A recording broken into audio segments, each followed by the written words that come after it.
u bosansko-hercegovačkom kontekstu, koji je tokom 1943. godine istovremeno i jugoslavenski, jer se težište vojnih operacija protiv okupatora dešavalo na bosansko-hercegovačkom prostoru i to je najveća snaga Bosne i Hercegovine, jer je Drugi svjetski rat dobiven u Bosni i Hercegovini. U uvjetima priprema za održavanje drugog zasjedanja Antifašističkog vijeća narodnog oslobođenja Jugoslavije održano je prvo zasjedanje Zavnobiha, institucije koja će na kraju rata postati predstavničko tijelo za Bosnu i Hercegovinu u novoj Jugoslavijskoj federaciji. Već do kraja 1943. godine Bosna i Hercegovina je poslije istorijskih vijećanja Avnoja i Zavnobiha našla konačno svoj pravi put i uslove svoga napretka, kako se u jednom autorskom tekstu za oslobođenje izrazio Vojislav Kecmanović, predsjednik Zavnobiha. Pronalazak svoga puta nije bio jednostavan, a još manje brz proces. I sami su nosioci tadašnjih političkih procesa bili svjesni složenosti navedenog problema, pa su shodno tome djelovali u pravcu otvorenijeg pristupa prema, na primjer, hrvatskim i muslimanskim masama, čak i kada je Drugi svjetski rat bio pri samome kraju.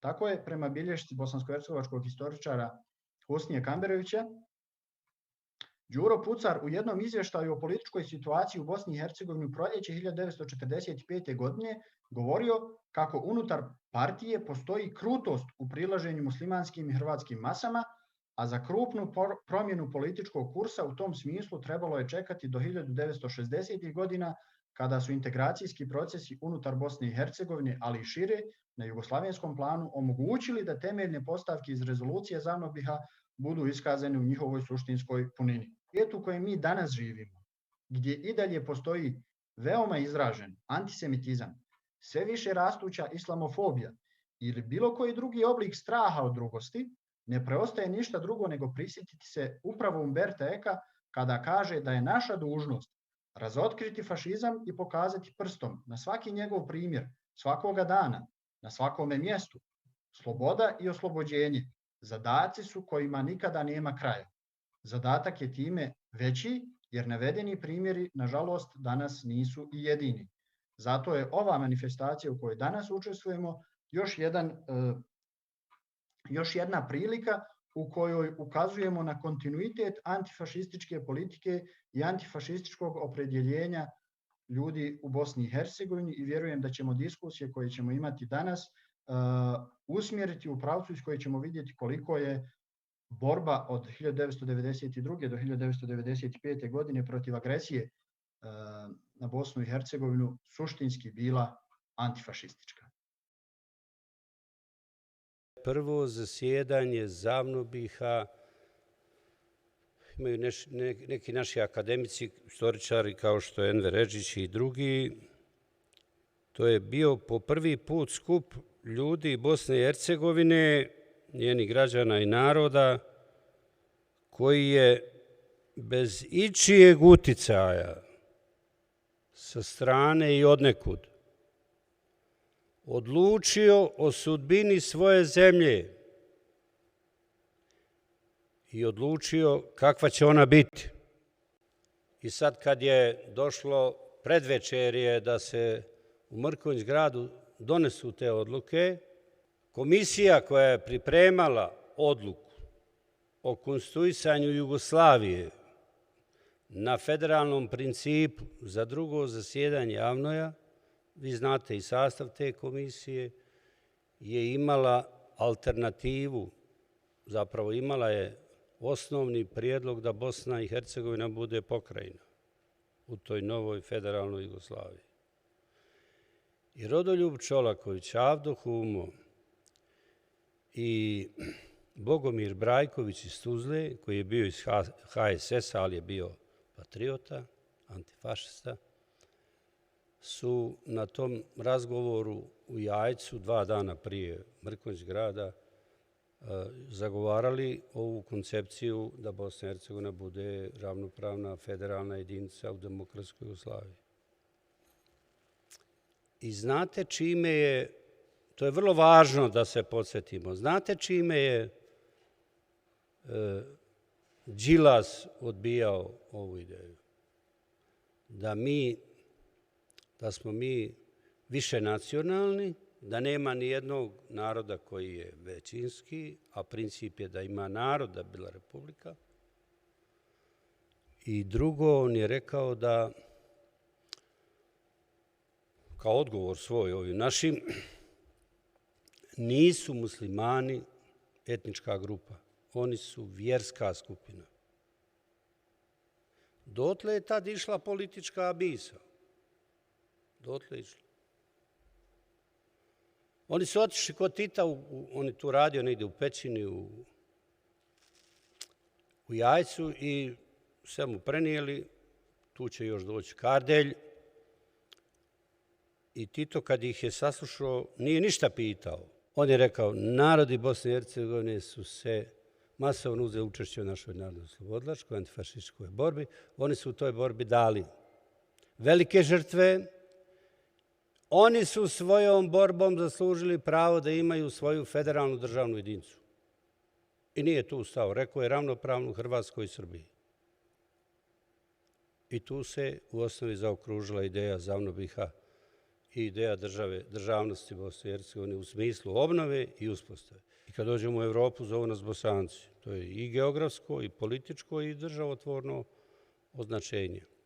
Sad došao je taj prelom i tu je mjesto gdje možemo govoriti i trebamo pisati kako smo uspjeli i koliki je doprinos Alija Izetbegović imao u tom uspjehu. SDA, HDZ i 5 opozicionih stranaka su bili jedna skupina, a SDS je bio druga skupina. SDS ni po čemu nije prihvatao i priznavao dotadašnji razvoj državnosti, niti mogućnost da Bosna i Hercegovina ima suverenost, nezavisnost, samostalnost mimo Jugoslavije. I to je bio taj odnos. Parlament je odlučio demokratski, građani još demokratski i dobili smo odluku građana da Bosna i Hercegovina bude suverena, nezavisna država. Ravnopravnih građana i naroda ravnopravnih koji u njoj žive imenom i prezimenom tih naroda. I pronašao sam u ovom istraživanju da je Alija Izetbegović kao vrlo obrazovan pravnik dao glavni doprinos definisanju referendumskog pitanja. Glavni doprinos. Zna se ko je tad sjedio u predsjedništvu, niko se nije bavio ozbiljno pravom i državom. I on je tu pokazao najveću odgovornost. I sljedeća odgovornost je bila usvajanje platforme o radu predsjedništva u ratnim uslovima, koja također revalorizira principe ZAVNOBiH-a i koja uvodi osnovu za formiranje armije BiH. Mene je zateklo da sam prvi autor te radne verzije. Pravili smo armiju, imali smo razne dogovore, razgovore, zvali iskusne ljude iz onog rata. I ja sam to kao radno nešto vodio i meni Alija u pripremi kaže, Alija Izetbegović, kaže, naša armija neka bude po moralu partizanska. Onda će biti armija svih. I tako je bilo. Ali Izetbegović nije volio puno priča, to se zna. On reče, Bosna i Hercegovina je imala stradanje kakvo možda nije u svojoj istoriji imala. I ljudi, i materijalnih dobara i uopšte opstanka. Ali imala je sreću u tom vremenu da je njom upravljalo 7 ljudi, to znači predsjedništvo ratno, koji su bili jednako patrioti svoje zemlje. I vjerujte, najteže situacije smo rješavali sa jedinstvenim pristupom. Od svog proglašenja 1918. godine Jugoslavija je patila od srpske hegemonije, koja je bila ugrađena u sve njene institucije, posebno u vojsku i policiju. Dolaskom komunista na vlast 1945. godine ova hegemonija je bila ublažena, ali ne i otklonjena. Takvim istorijskim okolnostima 27. marta 1990. godine 40 muslimanskih građana izdaje poznato saopćenje za javnost u kojem najavljuju da će kao odgovor na događaje u zemlji i Oluja koja se naslućivala osnovati političku stranku radi zaštite muslimanskog naroda. Zanimljivo da smo mi tada još uvijek vjerovali da je Jugoslaviju moguće sačuvati.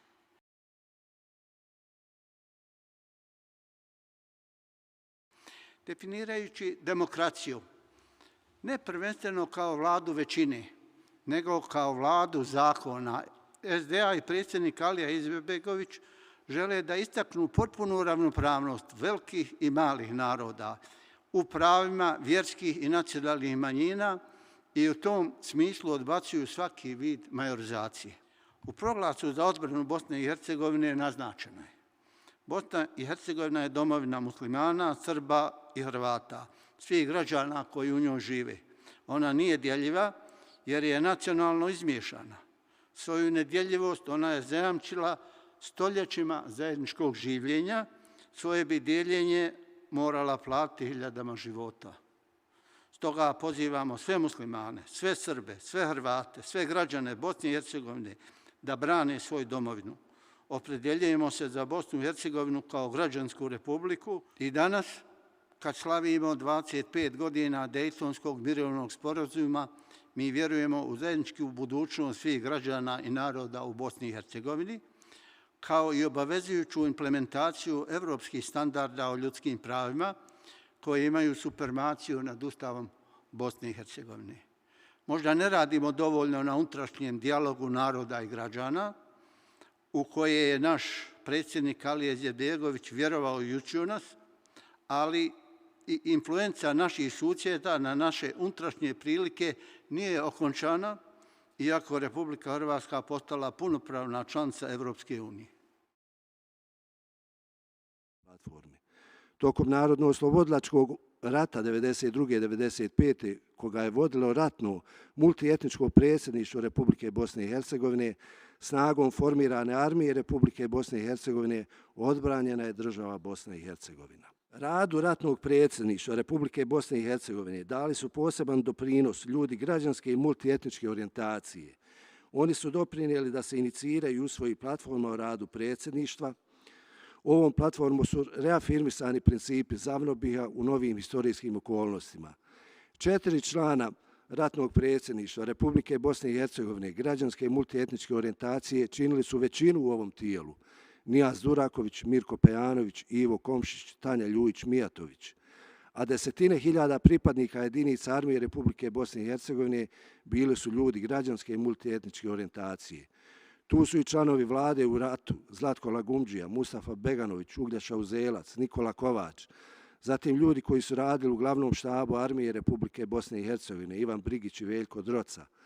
Svoj doprinos pravednoj borbi Bosne i Hercegovine dali su i Miro Lazović, Bogić Bogićević, Karlo Filipović, Jozo Križanović, Nada Mladina, Selim Bešlagić, Boro Bjelobrk, Alija Behmen i brojni aktivisti u opštinama i gradovima Bosne i Hercegovine.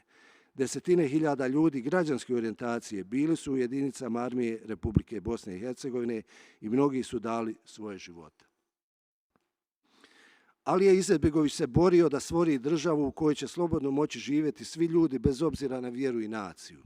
I Bošnjaci, i Srbi, i Hrvati, i muslimani, i katolici, i pravoslavni, i drugi.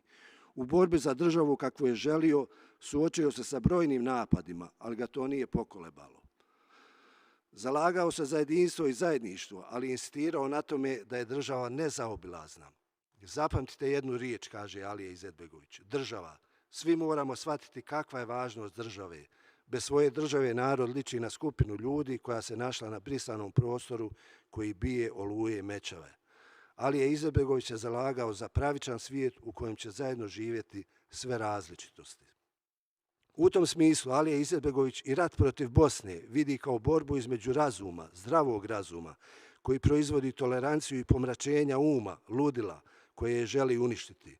U tom ratu džamije, katedrale, crkve i sinagoge, koje se u Sarajevu nalaze jedna pored druge, predstavljaju toleranciju, odnosno zdrav razum, dok s druge strane granatiranje bolnica i spaljivanje vijećnice predstavljaju pomračenje uma. Alija Izetbegović je bio duboko svjestan da samo onaj narod koji je u stanju izgraditi vlastitu kritičku svijest može računati na kakav takav napredak. S tim u vezi su i njegovi odgovori na određene kritike vezane za potpisivanje Dejtonskog mirovnog sporazuma i posebno naziv jednog od bosansko-hercegovačkog entiteta i njegovo racionalno postupanje u tom vremenu. Alija Izetbegović nikad nije povlačio hazarderske poteze kada je u pitanju država Bosna i Hercegovina i inače. Potpisivanjem Dejtonskog mirovnog sporazuma Izetbegović je potpisao nepravedan mir koji je ipak bio suprotnost nastavku rata sa neizvjesnim završetkom. I sam će u više navrata ponoviti da je i najnesavršeniji mir bolji od nastavka rata. U sve nedaće i probleme Bosna i Hercegovina ipak opstala i to je uspjeh Alije Izetbegovića, kao što je i uspjeh Rodoljuba Čolakovića, Avde Hume, Pašage Mandžića, Hamdije Čemerlića, Džemala Bijedića, Cvijetina Mijatovića, Hasana Brkića, Rate Dugonjića, Branka Mikolića, Hamdije Pozderca, Dragutina Brace Kosovca, Nike Mihaljevića, Rajfa Dizdarevića i drugih. To je plod njihove prije svega ljudske vizije, koja nije isključivala određene i ljudske i sistemske pogreške. A za Bosnu Alija Izetbegović kaže da je Bosna jedna kulturna, nacionalna, sociološka osobenost i civilizacijski unikat. Sa nama nas trebao biti general Fikret Muslimović, no iz zdravstvenih razloga nije tu, no poslao nam je svoj rad koji ću ja ukratko pročitati, zapravo skraćenu verziju, odnosno nekoliko najvažnijih crtica. Mišljenje Alije Izetbegovića o demokratskom karakteru državnog uređenja Bosne i Hercegovine suštinski se nije mijenjalo cijelo vrijeme njegovog intelektualnog, ideološkog, političkog i državničkog djelovanja. O tome svaki njegov stav iz predratnog vremena suštinski i vrijednosno identičan je stavovima koje je iznosio kasnije, tokom i poslije rata. To obilježje Izetbegovićevih utjecaja izraz je njegove misaone i duhovne veze sa vrijednostima koje su čovječanstvo usmjeravale prema općem dobru u svim epohama od nastanka ljudskog društva. Izetbegovićeva sudbina je da razne osobe identificirane sa nepravednim ideologijama i politikama, obuzete neprijateljstvom prema Bosni i Hercegovini i njenim domoljubima, posebno Bošnjacima, muslimanima, protiv njega propagiraju neistine koje su dijametralno suprotne karakteru njegove ličnosti. U milenijskoj prošlosti Bosne nikada niko kao Alija Izetbegović nije putem propagande izložen brutalnim i masovnim neistinama. Najgrublja, najzlonamjernija i ujedno najsuptilnija teza sa kojom se nastupa je ona o islamskoj državi Bosni i Hercegovini, za koju se navodno zalagalo bošnjačko rukovodstvo sa Izetbegovićem na čelu. Takvom propagandom agresor je podsticao predrasude prema islamu zasnovane na nacionalističkoj, mitološkoj svijesti velikosrpskih pa i velikohrvatskih nacionalista. Ta propagandna teza je proizvela neslučajno zlo. Intenzitet propagiranja raznih laži o tome da je Izetbegović želio islamsku državu srazmjeran je dimenzijama raznih neistina u takvim tvrdnjama. To je teza za koju se ne može naći ni trun argumenta, ali se za njenu lažnost može naći bezbroj činjenica. Izetbegović je učestalo govorio da Bosna i Hercegovina kao cjelovita država višenacionalnog sastava ne može biti islamska država, da je to paradoks jer to govore oni u Evropi koji bi radi uništenja Bosne i Hercegovine i Bošnjaka željeli da padnemo u zamku takve greške. Da bi tako učinjena greška sa naše strane služila kao oružje za naše uništavanje i da mi nikada nećemo pasti u takvu zamku. U vezi s tim Izetbegović je objašnjavao da agresori dobro znaju da Bošnjaci neće islamsku državu u kojoj bi ih oni rado ugurali, da oni Bošnjake ne napadaju zbog toga, već da to čine zbog svojih velikodržavnih ambicija i osvajanjem teritorija na kojima žive Bošnjaci, te da je isti agresor iz istih velikodržavnih ambicija napadao i Vukovar i Dubrovnik, gdje ne može svoje zločine pravdati postojanjem političkih snaga koje žele islamsku državu. Zaključak je da predsjednik Izetbegović je težio miru, ne zbog toga da bi se Bosna i Hercegovina po Dejtonskoj formuli 2 entiteta i 3 konstitutivna naroda dalje dijelila, već zbog toga da bi se Bosna i Hercegovina u miru reintegrirala. Mir je put reintegracije i dalje borbe za cjelovitost i suverenost Bosne i Hercegovine. Vjera u proces uspješne reintegracije je u stvari Izetbegovićeva vjera u snagu demokratije i nužan poraz nacionalističkih snaga kojih ima u Bosni i Hercegovini i susjednim državama. Ambijent mira Izetbegović je tretirao šansom za snage demokratije, a rat je tretirao kao povoljniju šansu za nacionalističke snage kojima ne odgovara stanje mira. Zbog toga prihvatanje mira predstavlja veliku obavezu da se u njemu uspostave demokratski odnosi koji će afirmisati proces reintegracije u Bosni i Hercegovini. Sve to znači da se borba za cjelovitost naše domovine nastavlja i da će ta borba biti teška i dugotrajna.